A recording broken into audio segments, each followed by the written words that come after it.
В тази събота той е израснал в Украйна, играе като актьор в България, пее цигански и руски романси, снима се в сериал, прави скетчове и е отслабнал нечовешки, просто зверски. Руслан Малинов, здрасти. Здравейте! Много ми е драго. Много ми е приятно, въпреки че изпитвам лека завист. Може ли да се изправиш? Да, какво трябва да направя? 10 лицеви опори? Можеш ли да дигнеш? Не. За мен дигна. Ще дигна, какво трябва да направя? Да видят хората как си направил панталона. Панталона съм си го преправил, защото много хубав, пък няма как да такова и съм си го скъсил и са ми до тук гащите. Корема ти го няма? Няма го корема. Колко килограма? 25. За сега. За колко време? За горе-долу година. Как се чувстваш? Много хубаво. Виж, да ти покажа нещо. И с друго не съм ти показал. Ето, виж. Да, това е... А мога и с другия крак. Освен, че мога сам да го дигна без ръце така, мога и да го задържа. Това от много години не се е случвало. Винаги ли си бил дебел? Не, дебел не.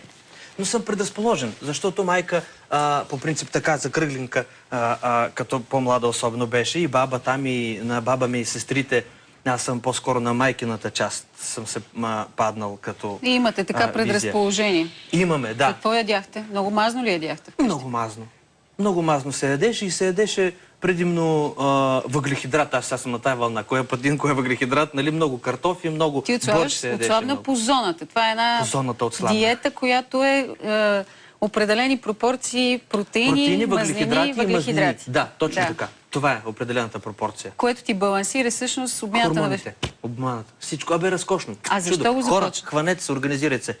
Да отслабнем всички, да бъдем всички здрави. Даже колегите ми казаха, аз с голямо желание, голямо удоволствие разказвам на всички, нали, да могат да отслабнат. Те, че то за здравето е много хубаво. И вече ми казаха, че трябва секта да направя, и като бяхме на турне, сега гледам тук прекрасните ми колеги на тази снимка. Зад гърба ми, не знам дали се вижда и в това. Да, там би трябвало да се вижда поне малко. В концерта. Ако не могат да ги видят и тук. Концерта от турнето пеех едно хоро много хубаво. Иво Папазов Ибрява ми даде интродукция за това хоро. Аз написах останалата музика и Иван Найгълов написа текст. Много хубаво. И с бели дрехи пеех и ми викаха, нали, учителя Петър Дънов, нали, паневритмия как ще правя и други неща. Хумор, всякакъв. И ми казаха, че да направя вече школа, нали, за това и да ги водя и аз някъде по Яйлата, да речем, или още някъде по морето. Ти по здравословни причини започна ли заради жена? Защото два са варианти. Значи, гледай сега. И двата варианта не ми харесват, защото и двата варианта подценяват добрата воля и усилията, които съм положил.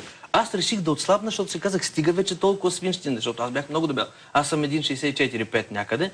100 и кусур килограма бях станал. Счупих един стол пластмасов, седнах и му се разфърчаха краката и така и викам край. Явно ще се отслабвам. И почнах.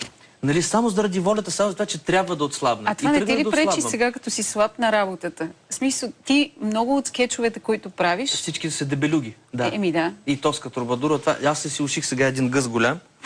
С едни въженца свързват. Аз сам си го направих. Много хубав. Тоест, направил си и корем и... Корем съм си поръчил, ушиха ми хората. Даже си добавих сега малко още една възглавничка, че другата се посмачка така. Още една. И гъс и корем и всичко направих.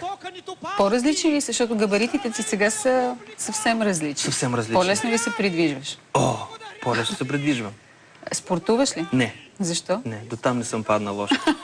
Мога да се огранича в храната, но не мога да изпадна до там и да спортувам. За сега поне. Не знам, може би ще се появи още воля и за това. Това ми го каза вчера и много се разсмях, защото аз много спортувам. И ти ми каза, не до там, не съм паднал още. Ама, добре, спортуваш сега.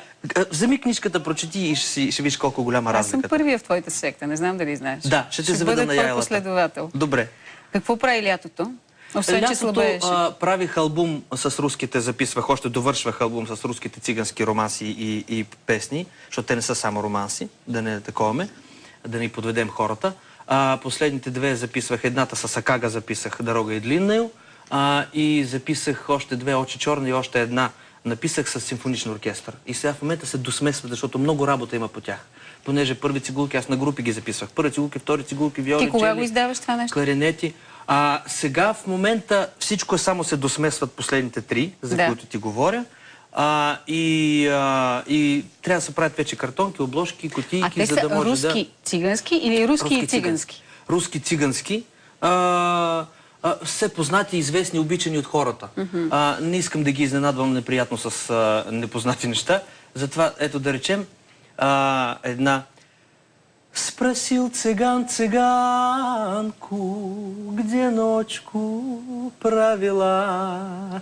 Цыганка отвечала: я в таборе была. Эх, на-ни-на-ни-на-ни-на.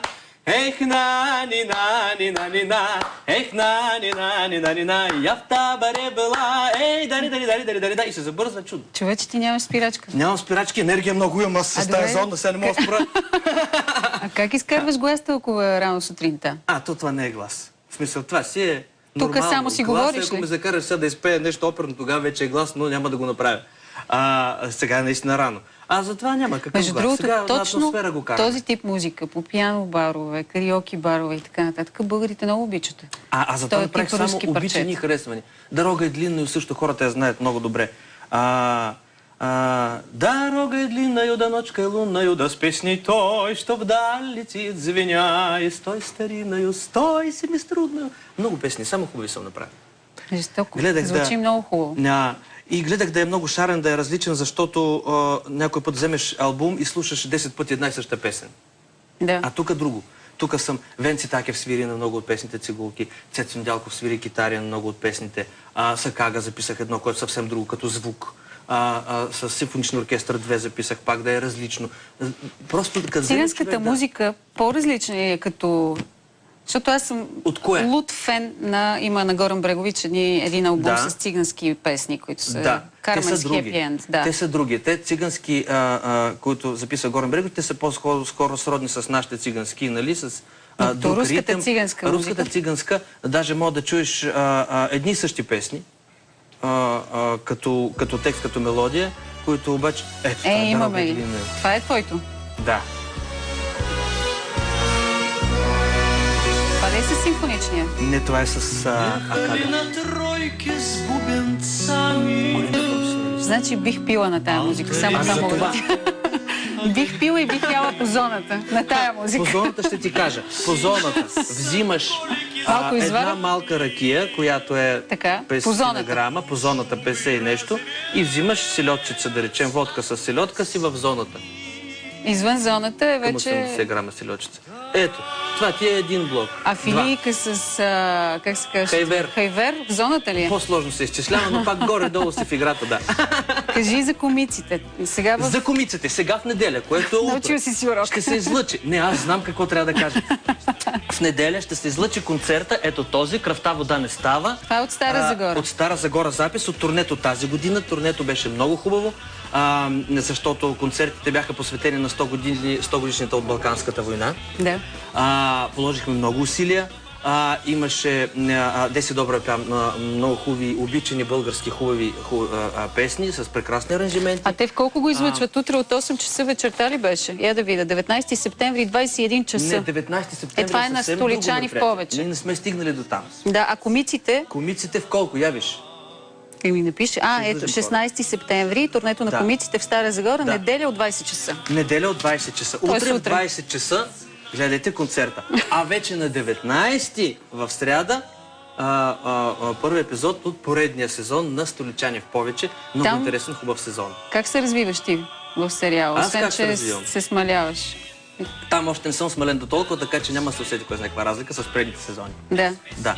Добре, там още нямам проблем. Между другото, знаеш, аз познавам такъв човек. Твоя герой. Аз го познавам този човек. Такъв иманяр? Който цял живот търси едно съкровище. И това е всъщност паралелният му живот, в който той наистина живее. Всичко останало е... Той не е паралелен, той е основният живот. Другото идва като хоби. Живота, който ние мислим за основен е хоби, нали? Но основният живот е реално в търсенето. Тези хора се вманячават наистина много и ровите търсят. Слава Богу, аз нямам такива стремежи и цели. Аз си мисля, че Господ никому не дава просто така нещо. Ами да, знаеш, има една много интересна поредица американска за хората, които са печелили от лотарията в Америка. И даже има един българин, за който ми разказа един известен човек. Да, всъщност живота им се развива, за съжаление, по много отрицателен начин, с големи драми, защото всъщност математически един българин е изчислил, че когато получиш шанс в живота си толкова много в един ден, останалата част от живота ти се прецаква неизменно. Да, защото то ти е дадено на куп всичко. Да. Това е даже и на финала на руската песен. Виж как дойде акцента, много подходящо. Кажи ми нещо от... От кое? Ще ти кажа. От комиците, но зад сцена. Кажи ми нещо, което се е случило и сте се смяли от сърце, но зад сцена. Искаш някоя смешна случка да ти кажа? Искам, да, някоя куца случка да ми кажеш. Понеже аз случка не мога конкретно да ти кажа сега да се сетя, но по принцип, особено, понеже ние записваме на живо, нали, това, което хората гледат като спектакъл, комиците, то се записва едно към едно. Ако случайно някъде нещо се обърка, нали, се повтаря нещо, защото все пак е запис, но понеже вътре има над 500 души зрители. Тези зрители все пак са дошли на представление. Ти не можеш да си позволиш изцяло, както ние сега с тебе говорим, да речем нещо. Спрете, нали, ще повторим еди какво си или еди що си, ако не е на живо, нали. Все пак трябва да си е спектакъл и за хората в залата. Така че някой път стават големи... Да, ставят някой път много смешни неща, но някой път се повтарят наново, някой път се повтарят по 3, по 4 пъти едно и също и хората вече смеят се и изпадат в екстаз, защото гледаш едно и също нещо 4 пъти, всеки път по различен начин направено. Виждате реално колко всъщност импровизацията е важен момент. Нали? Особено хубаво, когато тя е добра и подходяща за случая, защото някой път импровизацията не е много подходяща. Вие често го правите това, импровизирате на сцената. Да, някой път скетчът тръгва и сега последния път записвахме. Играхме това с майсторите, не знам дали спомняш, дето двама майстори се не се свършили работа и техният шеф идва. Това записахме и имаше там един момент, стига се до скандал между мен и Любо.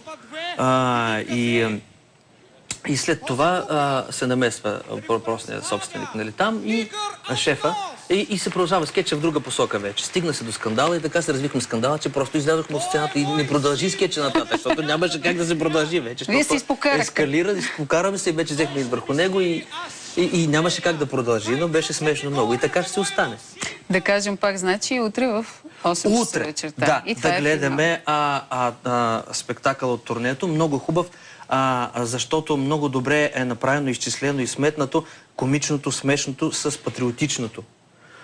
Положихме много големи усилия за това и се притеснявах много дали ще успеем наистина да направим тази симбиоза, хем покрай комичното да не се подцени сериозната тема, хем покрай сериозното да не потъне.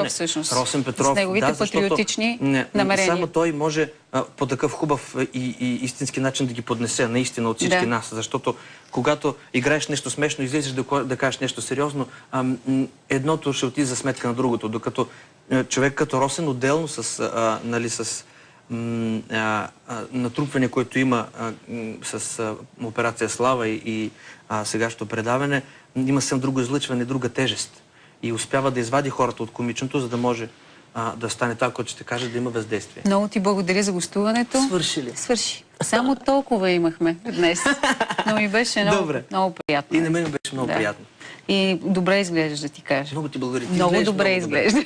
Спорта добре, че се отразява. Благодаря ти. Добре. Ще взема и аз да спортувам. Не падай до там. А сега